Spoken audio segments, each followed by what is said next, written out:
Order, order. Jonathan Reynolds. I beg to move that Mr Speaker do issue his warrant to the Clerk of the Crown to make out a new writ for the electing of a member to serve in this present Parliament for the borough constituency of Makerfield, in the room of Joshua Cameron Simons, who, since his election for the said borough constituency, has been appointed to the office of Steward and Bailiff of His Majesty's 3 Chiltern Hundreds of Stoke, Desborough and Burnham in the county of Buckingham. The question is that I do issue my warrant to the Clerk of the Crown to make out a new writ for electing of a member to serve in the present Parliament for the borough constituency of Makerfield, in the room of Joshua Cameron Simons, who since his election for the said borough constituency has been appointed to the office of Steward and Bailiff of His Majesty's 3 Chiltern Hundreds of Stoke, Desborough and Burnham in the county of Buckingham. As many of that opinion say aye. Aye. I think the ayes have it. The ayes have it.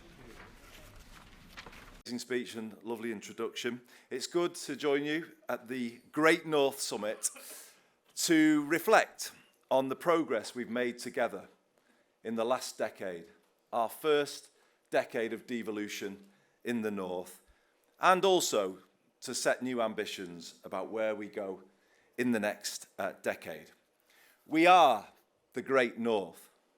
We are on the way back, but we all know in this room we can be even greater.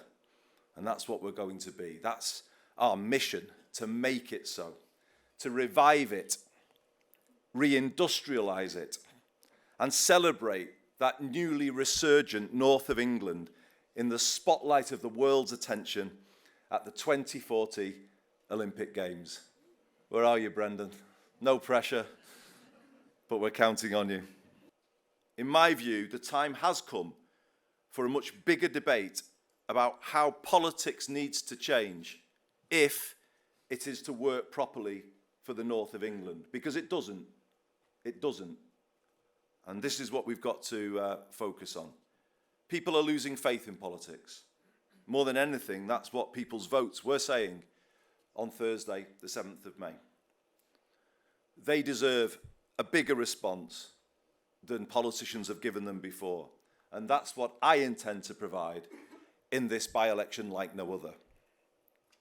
My core argument is this.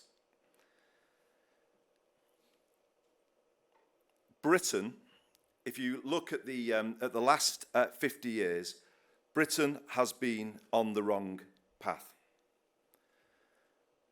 40 years on the wrong path. A path that has damaged communities across the north. The deindustrialisation of the 1980s was devastating for places across Makerfield, like Ashton in Makerfield, Orrell, Winstanley, Hindley, Plattbridge. But you know, you could reel off the same place names, couldn't you, in your communities? You know exactly what I am talking about. The draining away of economic, social and political power from these places, left adrift. That's what happened. And I can't tell you how proud that makes me feel. And I was growing up, I saw them go into decline. I was at school in this area when the mines were closed and industry closed in the 1980s. And they've just not recovered any time since. So to have them now, through this by-election, under the spotlight, that does make me happy.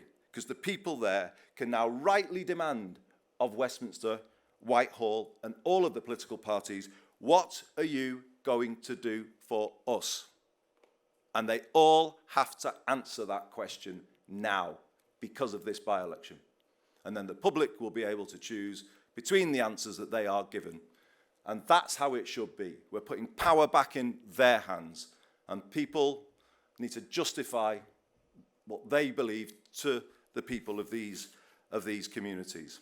All of the parties standing in this by-election need to set out clearly how they would change things to change life in Plattbridge, Abram, Bickershaw, Hindley, particularly those parties to my right who were all cheerleaders for the Thatcherite policies which laid us low in the first place. Will they now disown them, apologise for them? We'll be waiting to hear. I am clear about what I am offering. If I get to stand, a vote for me will be a vote to change Labour, because Labour needs to change if we're to regain people's trust. It'll be a vote to make life more affordable again, a vote to power up places, a vote to re-industrialise. This is the choice in this by-election. Do you want Makerfield and the North to stay on the same path it's been for the last 40 years? Or do you want a new path which brings the country back together and makes it work for everyone? I know why I'm standing. I know what I'm offering. I know what my party has offered in the past has simply not been good enough. The loss of faith of voters across the North, so many of whom once saw us as their natural party, is our fault and nobody else's. I want to help fix that, and I hope people will give me the chance to make that case. Thank you very much indeed for listening, everyone.